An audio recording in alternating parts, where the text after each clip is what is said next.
Doctor Babasaheb Ambedkar Marathwada विद्यापीठातील कुलगुरू doctor विजय फुलारी यांनी परीक्षा केंद्रांना अचानक भेटी देऊन परीक्षा हॉलमध्ये मास कॉपी पकडली होती। त्यावेळी ज्या विद्यार्थ्यांकडून मोबाईल जप्त करण्यात आले होते आता त्यांच्यासाठी 300 ऐवजी 5,000 रुपये रक्कम ही दंडात्मक स्वरूपात वसूल केली जाईल, अशी माहिती डॉक्टर बाबासाहेब आंबेडकर मराठवाड्याचे संचालक BN डोळे यांनी दिली आहे।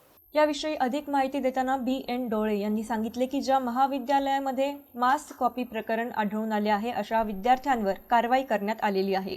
त्या सर्व विद्यार्थ्यांची संपूर्ण परफॉर्मन्स रद्द करण्यात आले असून सदरील विद्यार्थ्यांकडून जे मोबाईल हस्तगत करण्यात आले होते सुरुवातीस 300 रुपये दंड असा आकारण्यात आलेला होता, त्याऐवजी आता 5,000 रुपये दंड घेण्यात येणार असून या दंडात्मक कारवाईमुळे विद्यार्थ्यांना कॉपी करण्याचे धाडस होणार नाही, अशी माहिती त्यांनी यावेळी दिली। तसेच याविषयी अधिक माहिती देताना त्यांनी सांगितले की पदवी परीक्षा सध्या सुरू झालेल्या असून अशा प्रकारचे कॉपी प्रकरण सहन केले जाणार नाही।